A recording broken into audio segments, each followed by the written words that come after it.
Hi everyone, this is Mr. Cervone. Welcome to my virtual math channel.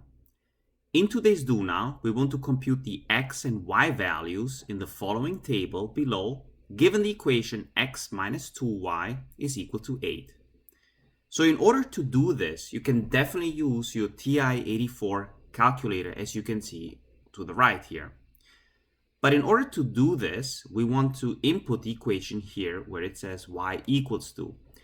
So when you press the button on the calculator y equals to, a window pops up where you want to input the equation in terms of x, which means that the equation x minus 2y is equal to 8 should be converted into slope-intercept form first. Obviously, you can solve this Do Now in a different way, but I would like to show you how to do this using a calculator. Okay, so here we have x minus 2y, so let me write this here. X minus 2y is equal to 8. So let's change it to slope-intercept form. And by the way, this is in standard form. As you remember, we have the standard form of ax plus bx is equal to c. Okay, so that's called standard form, as we learned yesterday. Standard form. Okay, so now we're going to change it to slope-intercept form, and in order to do that, we need to isolate the y and express it as y is equal to mx plus b. Okay, so this is called slope-intercept form. Okay, so let's do that. So the first thing we can do is subtract x on both sides. So here we have negative 2y is equal to negative x plus 8. Then the next step is divide by negative 2. And here we end up with y is equal to 1/2 x. And then we have 8 divided by negative 2. We end up with minus 4. Okay, so now we have this part over here, which is the slope. And as a matter of fact, in today's lesson, we will discuss more about slopes. So let me write this here. This is the slope. And then we have this part over here, which represents the y-intercepts. Okay, so the slope is m and the y-intercept is b. Okay, so let's input this equation into the calculator. Okay, so the way you want to do this is open a parentheses and write 1/2, close parentheses, times x. Okay, and then minus 4. Okay, why do I put a parentheses? Well, if you don't put a parentheses and you just write 1/2x, the calculator might mistakenly interpret as the function to be 1/2x or anything like that. So it's best to be as accurate as possible. So we're going to press enter here. And the good thing about the calculator, the TI-84, is that you can actually graph the function and you can see how it looks like, okay? So that's a function that you all have with your graphing calculator. Okay, so now if we go to the table above here, how do we get these values from the calculator? Well, obviously you can calculate them by hand, or you go to something called table here, okay? So above the graph button, there's table. But let's first set up the table. So we go to second window. So we're going to set up the table, and we're going to start at 2 because that's our leftmost value here, okay? So let me highlight that here. So here we have 2 here. That's the leftmost value, and it goes all the way up to 10. We can do increments of 2 if we would like, and most likely that's how it is. But we can also do the increment of 1, okay? So that's the delta table, which means that we're going to increase the x value by 1 each time. Okay, so we're basically done, and let's press enter now. Enter and enter. So then we go to second graph. So that's going to give us the table, as you can see, okay? So for the table, you can see that the y value when x is equal to 2 is -3. So we can write that -3 here. For x equal to 4, we have a y value of -2. Then when the y value is -1, you can see it right here. The x value is 6. When the y value is 0, the x value is 8. So then we scroll down with the arrow button going down on the calculator. And when the x value is 10, the y value is 1. And there you go. That's how you solve the do now. Okay, so the aim of today's lesson is the following. How do we define and use the slope of a line? So the definition of a slope is as follows. A slope of a line is the ratio of the change in y, or the vertical change, to the change in x, or the horizontal change. Here's an image. So imagine that you have a line here, or a line of a graph through 2 points. The first point is defined as x1 and y1. The second point is defined as x2 comma y2. So here we have a change in y, which is just the difference between the two y values of the 2 points, y2 minus y1. And then we have the horizontal change here, x2 minus x1, okay? So the slope m is defined as the change in y, which is y2 minus y1, divided by the change in x, which is x2 minus x1. And that is the formula for the slope of a line. Let me give you an example also how we can visualize the slope better. As a matter of fact, some textbooks also refer that as the rise over run, okay? As a matter of fact, the rise is y2 minus y1, and the run is x2 minus x1. So here's the example. Let's say you have a line in slope-intercept form, y equal to mx plus b. In this example, y is equal to 3x plus 2. So clearly the slope is 3, and the y-intercept is b. So how would you graph this with a slope of 3? And what does that even mean? Or how can we make sense of this as rise over run? Well, the first thing you want to do is place a point at 0, 2, okay? 0 is the x and 2 is the y-intercept. Then the slope m means that it goes to the right by 1 and then it goes up by 3, okay? So 1 unit to the right, that is the run, and then 3 units above, and that is the rise. Then you place another point at that location. In this case, it's going to be 0.1, 5. Then you can repeat that. Honestly, you do need not to repeat it, because according to Euclid's postulate, you only need 2 points to define a line, or to draw a line between the 2 points.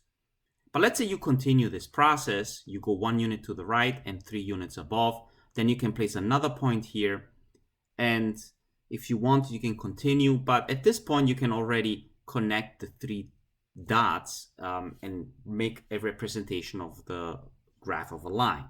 And that's how you graph it, and that's what the slope actually means. Okay, so let's look at an example here. It says find the slope of each segment. Okay, obviously they can also be lines. But we have for part A here, we have, let me get a different marker here. So we have for part A, we have 2 points. So the slope is defined, as we mentioned above, as y2 minus y1 divided by x2 minus x1, okay?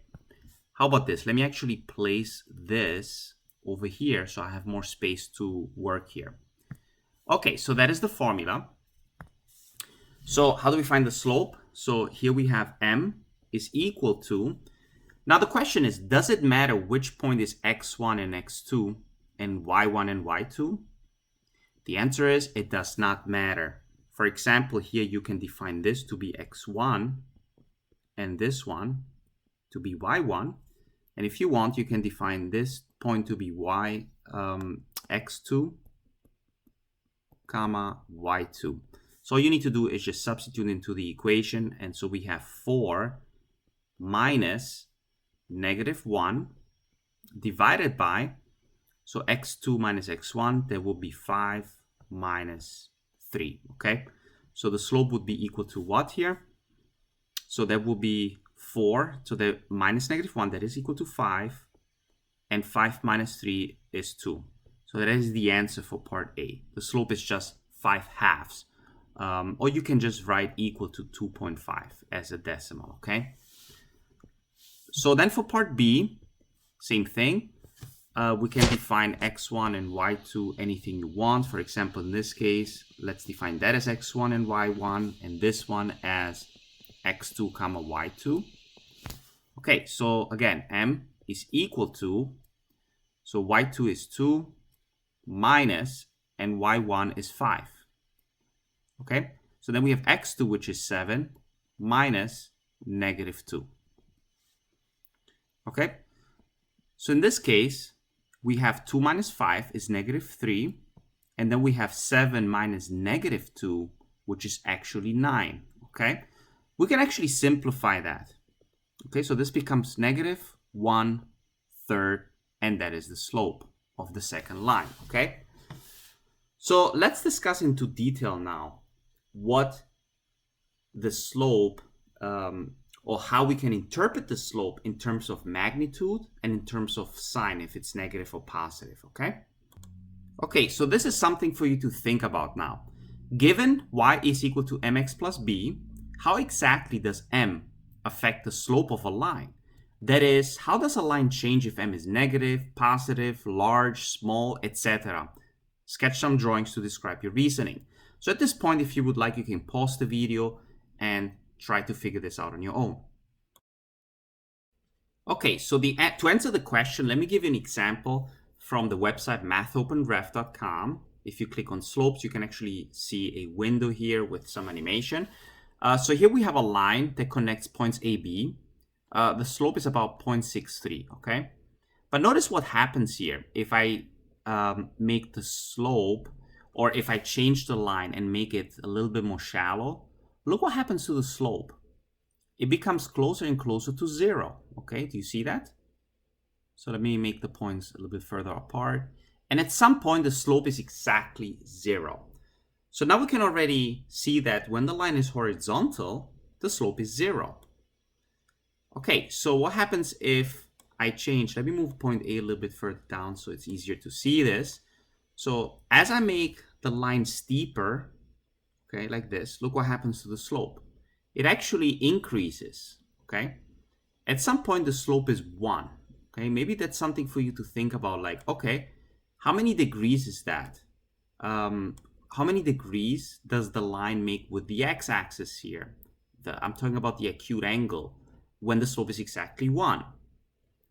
Or how does the slope relate to the trigonometric function of tangent? That's another thing to think about.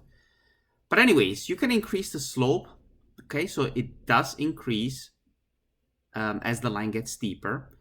And at some point, the slope, when it's vertical, it's very, very high. And as a matter of fact, it says here undefined, okay? So when the line is vertical, the slope is undefined. And that also makes sense because, as you can see here, the change in the y direction is very high. But what's the change in the x direction? It's actually 0. So if you take a number and divide it by 0, what do you get? Undefined, okay? And for the horizontal part, you have the change in y is actually 0 here, okay? So that's very close to 0. And the change in x is very large, so you have 0 divided by a number is 0, okay? Okay, so another thing to notice is when you go into the other side, like this, okay? Let me see if I can do this here.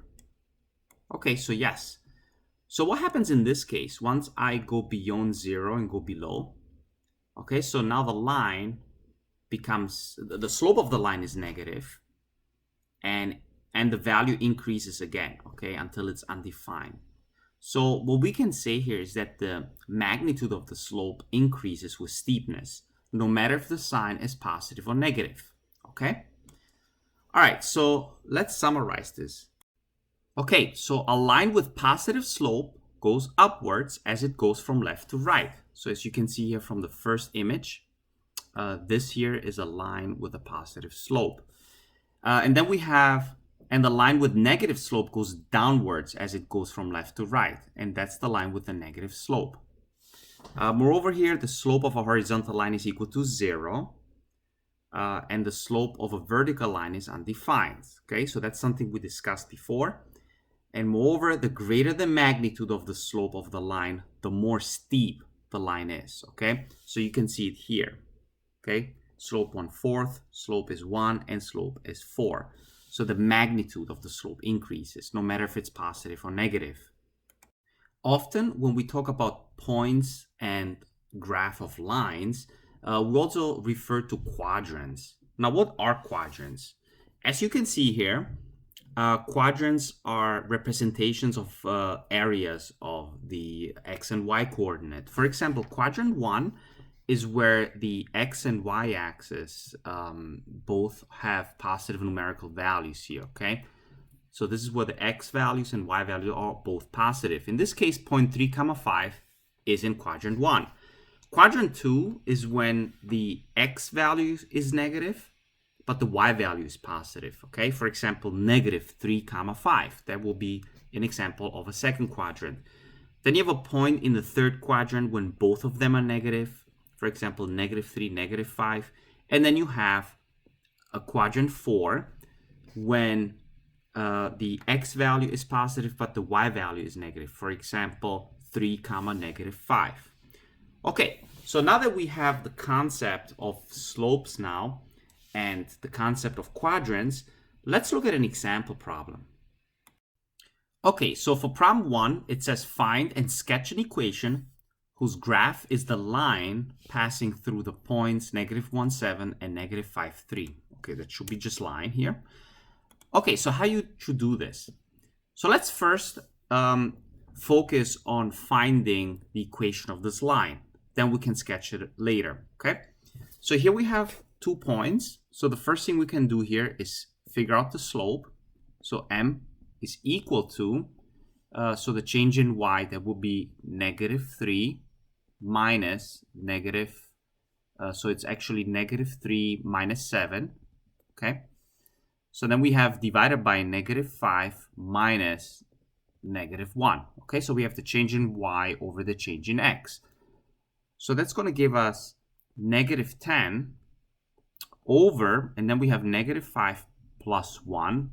That's going to give us -4. Okay, so that simplifies to what? So m is equal to, we can, for example, divide 2 on both sides and get rid of the negative. So we end up with 5 over 2. Okay, so now that we have the slope, how do we find the equation of the line? So let's say you want to find the equation in slope-intercept form, y equal to mx plus b. Okay, we already know that m is the slope is given to be 5/2, so we can write y is equal to 5 over 2, and then x plus b. How do we find the y-intercept here? How do we find the b value here? Okay, so what we can do is pick one of the points. Let's say we pick this point and substitute it into the equation, because we know that what has to be true about this line is that it goes through point -1 and 7. You could have also picked the other one if you would like and still obtain the same y-intercept. Okay, so y is 7. So let me substitute 7 for y, and that is equal to 5 over 2 times, now the x value is -1, and then we have plus b, okay? Okay, so in this case now, we can figure out the b value by simply doing the following operation. First, let's multiply by -1, so you end up with -5 over 2, and then plus b. So it would be a good idea to actually change this 7 and make it a common denominator of also 2. Okay, so that would be actually 14 over 2. Okay, so that means that in this case, the b value is equal to, so all we need to do is take 14 over 2 and add 5 over 2. Okay, that means that the b value here is going to be equal to 19/2. Okay, so that means that the equation of this line is just going to be y is equal to 5/2 x plus 19/2. Okay, so that is the equation of this line. Now, how would you check if this works? How would you know if this is correct? Okay, so what we can do is actually substitute this other point into this equation to see if it works, okay? So let's try this out. So let me write here, check. Okay, so now we have -3 is equal to, so now we have 5/2, and the x value is -5, and then plus 19/2. So let's see if we get the same thing on both sides of the equation, okay? All right, so what does this become? So this becomes -25/2 plus 19/2. Okay, so does this work or not? Okay, if we continue this, we end up with -3 is equal to -6/2. Therefore, -3 is equal to -3, and it works, okay? So we're pretty confident that that is the equation of the line, 5/2 x plus 19/2, okay? All right, then it says that we want to sketch this equation, okay? So let's see how we can sketch it correctly, how they are requiring this on the Regents exam, okay? All right, so the first thing you want to do is to draw the x and y axis, okay? All right, so we can actually think about, okay, do we want to use the slope-intercept form to sketch this equation or not? If you want to, you can also multiply both sides by 2. Let's see what happens if you do this. 2y equal to 5x plus 19, okay? Then you can subtract 5x, okay, and that is equal to 19. If you think about, now we have this in standard form, and we can use this here, the standard form, to sketch it. And I'm going to show you why this would probably make a little bit more sense, or it would be easier to sketch it.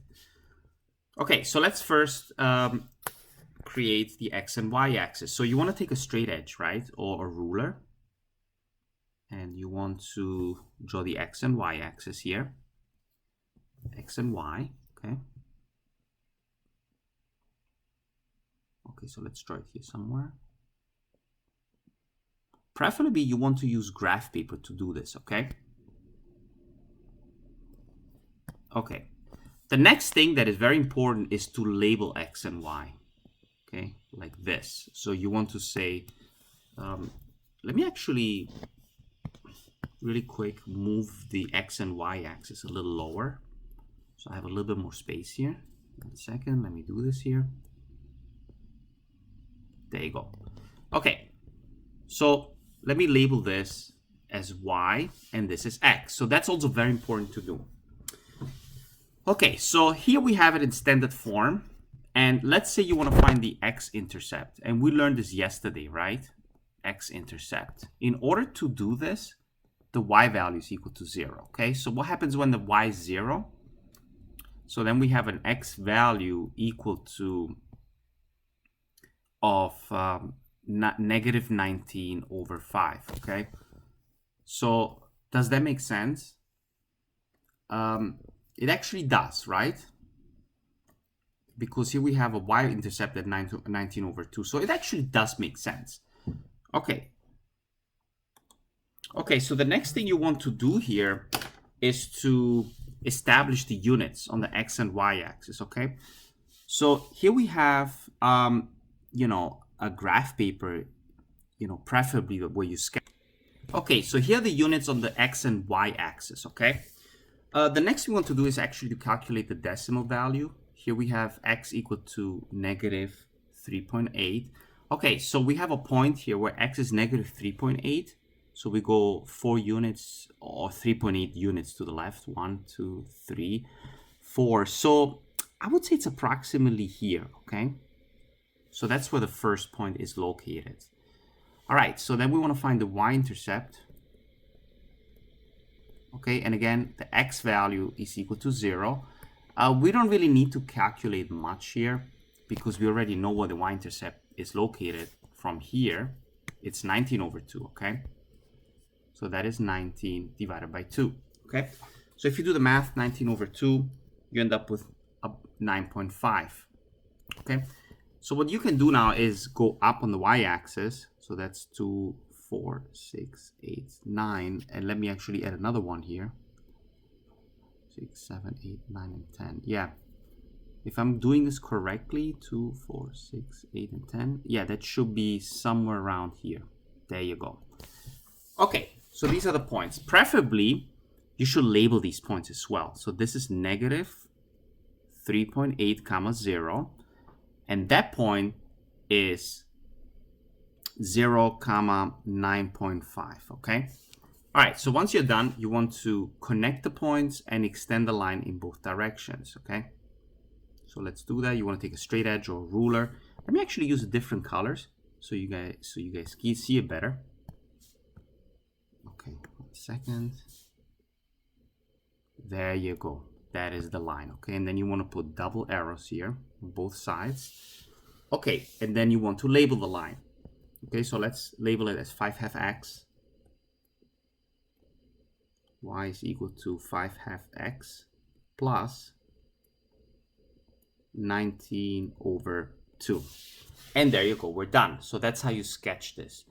Okay, so how do we check if the line is correct? So what you can do is take your TID4 again. Okay, so let me make this a little bigger so you guys can see it better. And then you want to, again, go to y and then input the equation. Okay, so let's put parentheses 5 over 2 times x. All right, and then plus 19 over 2. And then we're going to click enter and then graph and see if it looks approximately the same. And actually, it does look the same. You can also click on trace and you can make sure that the points are the same here. Okay, so you can actually trace the point along the line. And you can see, for example, when the x value is negative 3.8, the y value is about 0. It's kind of difficult to get it exactly at 0. But it actually does work, okay? And similarly, if you go up here,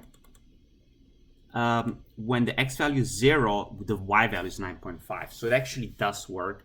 And therefore, you know you did it correctly, okay? Okay, so the next question is find an equation whose graph is the line with slope 4 and y-intercept 0, negative 3. Again, that's also pretty simple. You write y. Let me actually use the black marker here. There you go. So you write y is equal to, again, we're going to use mx plus b. So therefore, y is equal to, the slope is 4. Okay. And then the y-intercept is at negative 3. So we can actually substitute the b with negative 3, right? So we can do that. Okay, does that work? So it does work, right? Because when we substitute x for 0, 4 times 0 becomes 0, so y equal to negative 3, and it works. Okay, so that is the answer to the second question. Very, very simple, okay? Okay, so let's look at the final question now. Are these 3 points collinear? Okay, so what does that mean to be collinear? So imagine you have a line here, and all these 3 points, namely 74, 20, 50, 16, and 2, 8, all lie on the same line. Well, what do these points share in common? The slopes are the same. So here we have M1 represented by these 2 points. So we're going to call the first slope M1. And then we have a second slope represented by the second 2 points, which are these 2, to be M2. If these 2 slopes are equal, then we can say that these 3 points are collinear. So let's check this. So M1 is equal to, so now we're going to find the slope established by the first 2 points. So in this case, we can, for example, say 20 minus 16 over 74 minus 50, and that is equal to 4 over 24, which is equal to 1 over 6 if we simplify. Okay, so the slope from the 2 points is 1/6, or the slope determined by the first 2 points. What about the slope determined by the other 2 points? let's calculate it. So here we have the difference in y's, okay, which is again 60 minus 8 over 50 minus 2 is equal to, well, we know 60 minus 8 is 8, and 50 minus 2 is 48. Okay, so that simplifies to what? Again, to 1 over 6. Okay, so we have a match here. As you can see, these two slopes here, they're equal. Okay, so therefore, we can conclude the following.